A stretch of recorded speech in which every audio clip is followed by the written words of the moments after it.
Salut tout le monde, on se retrouve pour ma première vidéo. Si vous me connaissez pas déjà par Instagram, je fais pas mal de trucs artistiques et je me suis dit que j'allais faire une chaîne YouTube et autant commencer par quelque chose d'artistique et un peu pour moi la base, c'est-à-dire de cacher ses sourcils. C'est une technique qui est souvent compliquée au début quand on ne sait pas forcément quel produit utiliser, quelle technique utiliser aussi. Donc c'est pour ça que je me suis dit que j'allais vous montrer comment moi je cache mes sourcils. C'est peut-être pas la meilleure technique au monde, c'est peut-être pas, il n'y a pas de technique universelle. Il va vous falloir plusieurs instruments et produits. Donc le premier produit très important, c'est déjà d'avoir, la base c'est d'avoir les sourcils qui sont démaquillés. Après c'est important aussi souvent d'avoir les sourcils épilés ou du moins de ne pas avoir trop de poils de sourcils qui sont un peu tout seuls perdus. Parce que c'est vraiment l'ensemble des sourcils qui vont se coller ensemble et adhérer. Quand on a souvent un poil qui se promène tout seul, il va avoir plus de mal, je trouve, à coller au visage et va souvent avoir tendance à ressortir et à se décoller. Moi, je vous recommande un produit à base d'alcool. Donc là, c'est le Visibly Clear de Neutrogena qui contient un peu d'alcool dedans. C'est toujours bien pour nettoyer son sourcil. Le deuxième important, ça va être des brosses. Donc là, j'ai deux types de brosses. La première vient de la marque Numeric Proof, qui est une marque professionnelle. Et la deuxième de Make Up For Ever, donc vous pouvez les retrouver plus facilement. Ils en vendent aussi chez MAC. Je vous recommande vraiment ces brosses qui sont jetables. Donc elles sont vendues en paquet. Parce que la colle, c'est vraiment très compliqué à enlever des brosses. Donc souvent on vous vend des pinceaux avec des petites brosses pour brosser un peu les sourcils. Mais vous allez vraiment les abîmer parce que la colle, une fois qu'on a mis de la colle sur la brosse, c'est vraiment très compliqué de l'enlever sans détruire totalement la brosse. Le deuxième ingrédient très important, ça va être un fond de teint très couvrant. Moi j'en ai quelques-uns. Alors le Stick Ultra HD de Make Up For Ever, que je trouve plutôt bien, mais après je le trouve vraiment très cher. Sinon j'ai un autre produit, ça s'appelle le Dermacol. J'ai acheté ça sur Amazon. C'est un des fonds de teint les plus couvrants du monde. Le seul problème, c'est qu'il a tendance à briller, donc je vous le recommande pas forcément. Sinon, le troisième produit qu'en même temps je vais tester avec vous, c'est un peu un crash test que j'ai acheté. C'est ce que les drag queens utilisent le plus souvent. C'est le TV Pen Stick de chez Kryolan. J'ai pris en teinte C8, qui est quand même beaucoup moins cher parce qu'il est vendu, je crois, 15 €. Alors que le Make Up For Ever, je crois qu'il doit être à 40 €. Je suis pas exactement sûr pour les prix du Make Up For Ever. Mais en tout cas, le Kryolan est beaucoup moins cher. Donc on va voir s'il marche.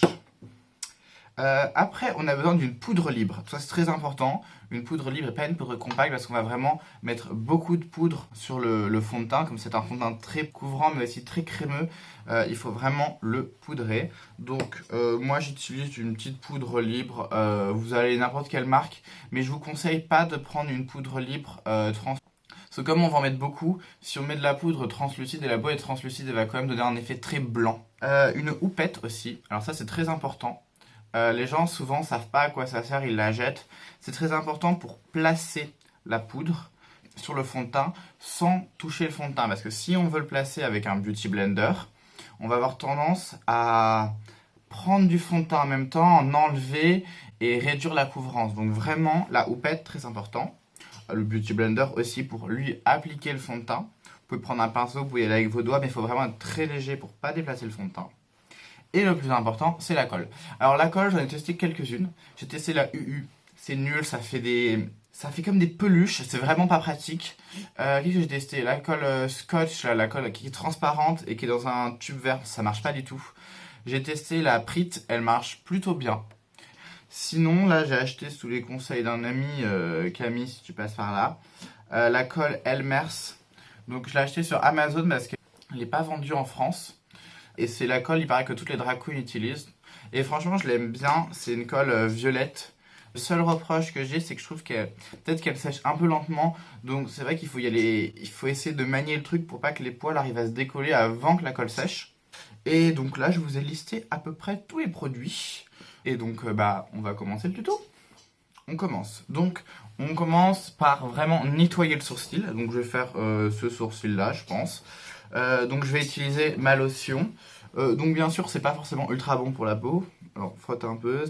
Après c'est vrai que cette colle là c'est quand même une colle enfant. Donc voilà, c'est vraiment une colle pour enfant. Donc c'est pas trop toxique pour la peau. On prend la colle. Et on sort un peu. Et là, on va aller à rebrousse-poil pour vraiment mettre la colle sous les poils. Et après, on va appliquer la colle par-dessus les poils. Je vais tourner, je vais en mettre plein partout, c'est pas grave.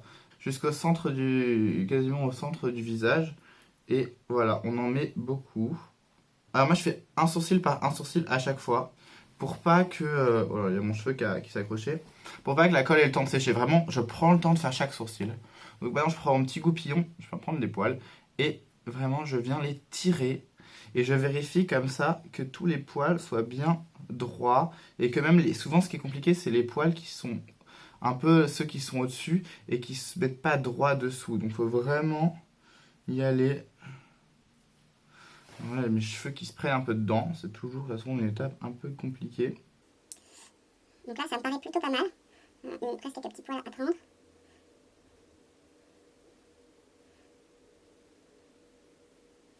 Maintenant, il faut mettre vraiment dessus. Donc là, je viens reprendre mon stick et je viens partir vraiment de la base et je remonte. Et dès que j'arrive en haut, je fais ça. Je m'arrête pas au milieu du sourcil et je retire parce que sinon, je vais tirer les poils vers moi. Il faut vraiment que j'aille jusqu'en haut. Alors, c'est couramment qu'il y a souvent quelques petits poils récalcitrants qui vont ressortir. On peut vraiment rien y faire. Ce qu'on peut faire, c'est quand on les a vus, à la fin, quand on a vraiment poudré tout, on peut voilà, les épiler. En enlevant 3 poils dans votre sourcil, vous n'allez pas le voir, franchement. Quand vous allez démaquiller, il n'y aura pas de différence. Alors après, il y en a qui sèchent au sèche-cheveux.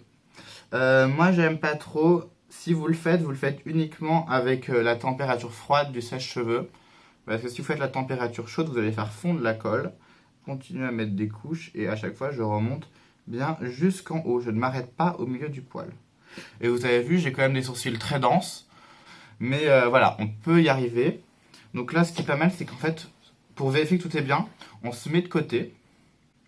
Et on regarde dans le miroir. Et comme ça, on voit, moi je vois dans le miroir si j'ai des poils qui ressortent par rapport au profil.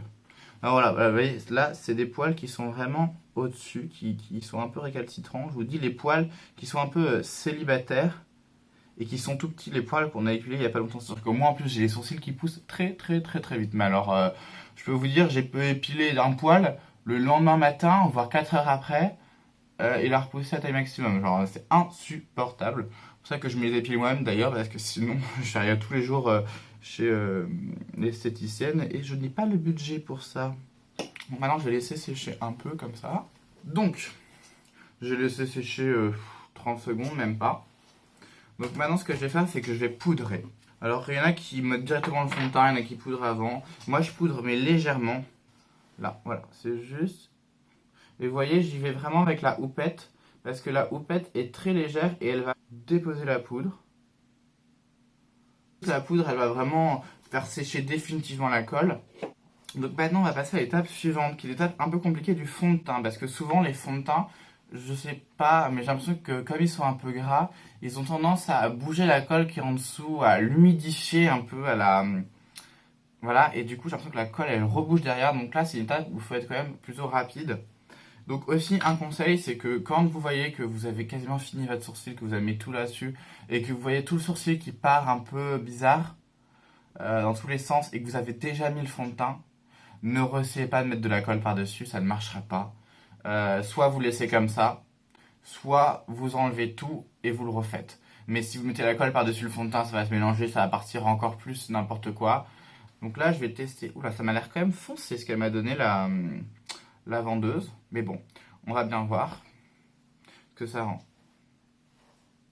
Donc, pareil, je pars de dessous et je monte. Alors, j'ai jamais testé ce fond de teint. Mais il faut prendre un fond de teint plutôt couvrant. Donc, en général, les sticks, ils sont couvrants. Ah oui, c'est très orange, dis donc, tout ça. Mais en la couvrance est vraiment bien. Donc, je vais prendre mon Beauty Blender et je vais venir estomper en fait les bords. C'est pour ça que je suis monté un peu plus haut, parce que comme ça, je peux venir estomper à un endroit où il n'y a pas de sourcil. Donc, je risque pas de bouger le sourcil qui est en dessous. Ah, finalement, la couleur est pas si horrible. Après, voilà, ce que je vous dis, c'est que comme vous prenez une poudre colorée, vous pouvez rééquilibrer la couleur. Alors là, si la couvrance vous plaît pas assez, il y a une technique que moi j'aime bien faire. C'est que souvent, les sticks, c'est assez épais et ça vient pas se mettre vraiment entre les cils. Mais ce que vous pouvez faire, c'est prendre de l'anti-cerne et venir le mettre par-dessus le stick. Mettre de l'anti-cerne qui va être souvent plus liquide, va venir vraiment se mettre dedans et après vous poudrez.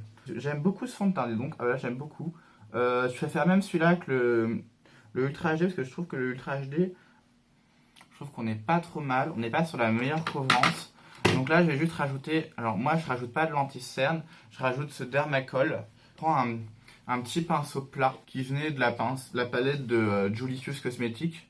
Enfin, c'est un pinceau que j'arrive pas à utiliser pour les fards à paupières. Par contre, pour appliquer de l'anti-cerne, quelque chose comme ça, je trouve qu'il est très bien. Donc là, je viens juste en prendre légèrement sur mon pinceau et je viens légèrement le mettre et un peu boucher les trous parce qu'il va être plus fin et il va être assez couvrant. La différence n'est pas forcément perceptible à la caméra, mais moi je la vois. Le mieux, c'est vraiment limite de tapoter pour pas trop bouger les couches inférieures. Et maintenant, on va reprendre la houppette. On va reprendre la poudre et on va poudrer. Et donc là, je vais voir par rapport à la couleur. Donc voilà, là, ça s'est un peu oxydé, mais bon, c'est pas trop grave. Je sais pas si vous voyez, là, j'ai un peu une tache orange. Mais ça arrive régulièrement avec moi. Je sais pas si c'est ma peau ou je sais pas. Mais du coup, là, je vais mettre un peu de poudre translucide par-dessus pour essayer de contrebalancer. Donc là, on a fini. Après, souvent, quand on fait du drag, de toute façon, on va recouvrir le fard à paupières. Donc même s'il reste une petite ombre du sourcil, ou alors vous pouvez le cacher entièrement si vous utilisez vraiment que le Dermacol. Je sais que j'arrive avec que le Dermacol, mais que ça va vraiment tendance à briller. Donc voilà, pour la différence, le sourcil pas caché, le sourcil caché. Et le plus important, ça va être vraiment le volume du sourcil qui va disparaître en fait. On va avoir vraiment un rendu qui est tout plat. Donc j'aime beaucoup ce style parce qu'il ne bouge pas les poils qui sont en dessous, c'est très bien. Le Make Up Forever a tendance à le faire, le Dermacol a tendance à le faire, peut-être parce qu'ils sont trop gras. C'est vrai que celui-là, il est très sec finalement. Donc je valide totalement ce produit. La couleur finalement est pas trop mal. De toute façon après on vient rééquilibrer avec les fards à paupières, si on fait un faux sourcil, voilà, vous faites ce que vous voulez après par-dessus. Donc moi pour rincer, ce que je fais toujours, c'est que j'utilise de l'huile de coco que je viens émulsionner. Voilà, faut un peu frotter, hein. Dans tous les cas, si vous utilisez n'importe quel démaquillant, il faut y aller très fort. Et après le de coco, je prends un savon, donc en ce moment je fais un peu de savon d'Alep. Et ce qui est très important, c'est de venir réhydrater derrière. Parce que sinon, la zone du sourcil va devenir très sèche. Donc j'espère que ce tuto vous a plu. Vous voyez, enfin c'est pas si compliqué que ça. La première fois, souvent on galère un peu. Je vous l'avoue que les premières fois, j'ai galéré. Maintenant j'arrive, c'est plus en plus rapidement. Là j'ai un peu pris le temps de vraiment bien le faire. Après c'est pas grave, c'était pas non plus parfait. Je vous avoue que quand on rajoute les fards à paupières, machin. Et sinon il y a une bonne astuce pour cacher le sourcil. Quand on a fait ça, mais qu'on veut vraiment bien le cacher et qu'on n'est pas super bon à ça, ou vraiment bien le planquer, j'ai appris d'une amie drag queen qui s'appelle Enza Fragola. Suivez-la sur Instagram. Elle est géniale et en fait, met des paillettes. Parce que les paillettes, c'est ce qui cache le plus. J'espère que ça vous a plu. Et puis, si vous avez aimé, n'hésitez pas à liker, à vous abonner, à me suivre sur Instagram si vous ne me suivez pas déjà. Et on se retrouve bientôt.